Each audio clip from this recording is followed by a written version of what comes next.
सबको सतगुरु यीशु महाराज जी के नाम में नमस्ते और सभी प्रिय मसीह भाई बहनों को जय मसीह। आप सबका फिर से एक बार स्वागत है मेरे YouTube channel be strong living God. आप सभी का तहे दिल से धन्यवाद मेरे वीडियोज़ को देखने के लिए। किसी को ठेस पहुँचे तो मेरे वीडियो को स्किप कर दीजिएगा, अच्छा लगे तो ज़रूर सुनिए और कोई त्रुटि हो तो क्षमा कर दीजिएगा। मैं मेरे मित्रों आज मैं आपके सामने परमेश्वर का वचन, दिव्य वचन लेके आया हूँ और ये वचन आपका मत्ती अध्याय 6 का 14 और 15 है। अगर मत्ती नामक पुस्तक खोलेंगे बाइबल में, मुक्ति वेद में, तो उसमें आपको एक पुस्तक मिलेगी मत्ती और उसका 6 अध्याय और 14 और 15। So my friends, if you read the book of Matthew chapter 6 verse 14 and 15, तो उसमें लिखा है कि I will read for you.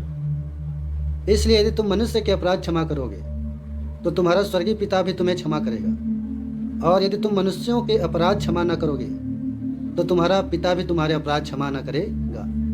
ये कितना कंडीशनल प्रभु ने जो है शर्त रख दिया है। एक मसीह के लिए ही नहीं वरन हर इंसान के लिए है। एक उस इंसान के लिए नहीं जो प्रभु को फॉलो करता है, प्रभु का अनुसरण करता है प्रभु को, वरन इस पूरे जगत के लोगों के लिए है। इसमें मैं इंग्लिश में भी इसको बता देना चाहता हूँ कि if you read the book of Matthew chapter 6 verse 14 and 15, Jesus said these statements himself. If you forgive other people when they sin against you, your heavenly Father will forgive you. But if you do not forgive others their sin, your heavenly Father will not forgive your sin. तो my friends, ये है परमेश्वर का वचन। प्रभु साफ साफ कहते हैं कि यदि आप चाहते हो कि आपके अपराध क्षमा हो, यदि आप चाहते हो कि आपके गुनाह माफ़ किए जाएं ईश्वर द्वारा, तो आपको भी दूसरे के अपराधों को क्षमा करना पड़ेगा। क्योंकि साफ लिखा है, इसलिए देखिए, इसलिए यदि तुम, कंडीशनल है, यदि जो है कंडीशनल सेंटेंस में यूज किया जाता है। अंग्रेजी में आप पढ़ेंगे कंडीशनल सेंटेंस तो उसमें इफ़ का प्रयोग होता है। ये कंडीशनल सेंटेंस का इसमें प्रयोग हुआ है। प्रभु ने शर्त रख दिया है कि यदि तुम मनुष्य के अपराध को क्षमा करोगे, यदि मानव के अपराध को क्षमा करने का मतलब जो आपका कुछ बिगाड़ दे, आपको गाली दे दे, आपके प्रति षड्यंत्र रच दे, चाहे वो आपका भाई हो, चाचा हो, बहन हो, दोस्त हो, यार हो, मित्र हो, पड़ोसी हो, कोई भी आपके प्रति कुछ षड्यंत्र रचे, कुछ बुरा भला करे, झगड़ा हो जाए, तो क्या लिखा है, तो तुमको क्षमा करोगे, तुम क्षमा करोगे, तुमको क्षमा करना पड़ेगा। ऐसे लोगों के अपराधों को क्षमा करना पड़ेगा जो आपको हानि पहुँचाते हैं। ये कठिन है, ये बहुत कठिन है किसी के अपराध को क्षमा करना, लेकिन होता नहीं है ना, होता नहीं है, किसी से नहीं पाता है, लेकिन ये आपको करना है क्योंकि प्रभु चाहता है। स्वयं सतगुरु यीशु महाराज जी चाहते हैं कि तुमको हर एक जो तुमसे बैर रखते हैं, तुमसे नफरत करते हैं, कुछ भी करते हैं तुम्हारे खिलाफ, उसे तुम्हें क्या करना है, क्षमा करना है। इसलिए तुम मनुष्य के अपराध को क्षमा करोगे तो तुम्हारा स्वर्गीय पिता भी तुम्हें क्षमा करेगा।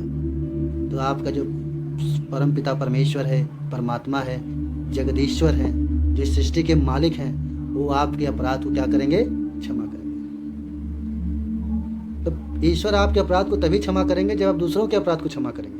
आप दूसरे को अपराध को क्षमा ही नहीं कर पा रहे हो, आप जो है आपके साथ बुरा कर दिया तो आप भी उसके साथ वही करने लग रहे हैं, उसका भी बुरा करने सोच रहे हैं, मारपीट कर ले रहे हैं, दूसरे का लोग हत्या कर दे रहे हैं, बहुत सारी चीज़ों करने लग रहे हैं, क्योंकि उनके अंदर क्षमा करने की सामर्थ्य नहीं है, वो क्षमा नहीं कर पा रहे। तो आप सोच लीजिए ईश्वर क्यों आपको क्षमा करेगा, क्योंकि ईश्वर तो यहाँ का शर्त लगा दिया है कि जब तक तुम दूसरे के अपराध को क्षमा नहीं करोगे तुम्हारे अपराध क्षमा नहीं होगा।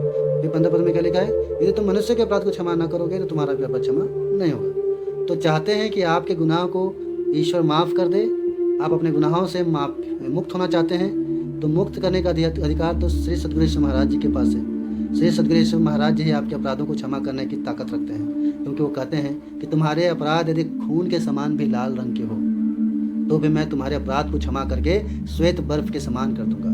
चाहे कैसा भी अपराध करोगे, तुम अगर मेरे सामने गुनाहों को मान लोगे, अंगीकार कर लोगे, तो मैं तुम्हारे गुनाहों को माफ़ कर दूंगा। लेकिन एक ही शर्त पे मैं माफ़ करूंगा कि जब तुम दूसरे के गुनाहों को माफ़ करोगे, जो तुम्हारे प्रति कोई भी बुरा भला सोचता हो, उनके गुनाहों को माफ़ करोगे, तभी मैं तुम्हारे गुनाहों को माफ़ करूँगा। ये कितना अद्भुत वचन था, एक मसीही जीवन के लिए ही नहीं वरन हर एक मनुष्य जाति के लिए, जो चाहता है कि हमारे गुनाह ईश्वर माफ़ करे, तो ईश्वर चाहता है कि आप भी दूसरे के गुनाहों को माफ़ करें।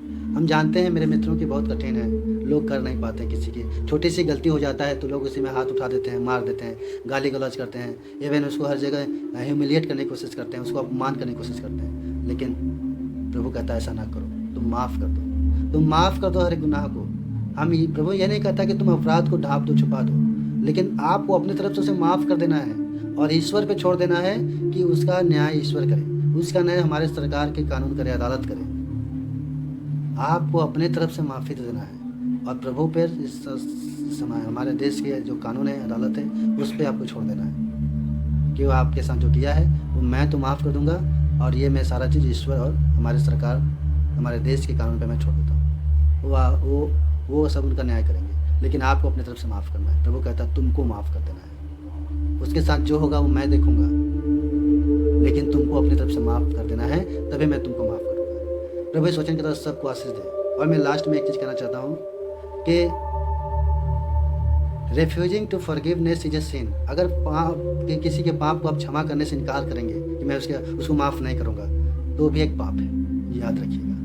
अगर आप बोलते हैं कि उसने मेरे साथ ऐसा किया, मैं उसको माफ़ नहीं करूँगा, तो भी एक पाप है। ये एक पाप है। किसी को माफ़ ना करना भी पाप है मेरे मसीह भाई बहनों, मेरे प्रिय मित्रों। इसलिए माफ़ करिए, तभी आपको प्रभु माफ़ करेगा। अगर आप नहीं करेंगे तो परमेश्वर की दृष्टि में, ईश्वर की दृष्टि में आपका माफ़ ना करना भी पाप है। प्रभु कहता है if you receive forgiveness from God then you should give it to others. यदि आप ईश्वर से क्षमा प्राप्त किए हैं या करते हैं, तो आपको भी इस क्षमा को दूसरे को देना है। अभी क्षमा को दूसरे को देने का मतलब आपको भी दूसरों को क्षमा करना है। प्रभु आप सबको आशीष दे, सोचने के द्वारा आपका जीवन मंगलमय हो, सुखमय हो। प्रभु सबके जीवन में काम करे और सबका हृदय प्रभु ऐसा बना दे कि वो माफ़ करने वाला बने, माफ़ करने वाला बनने पाए। प्रभु सबको चंद आशीष दे।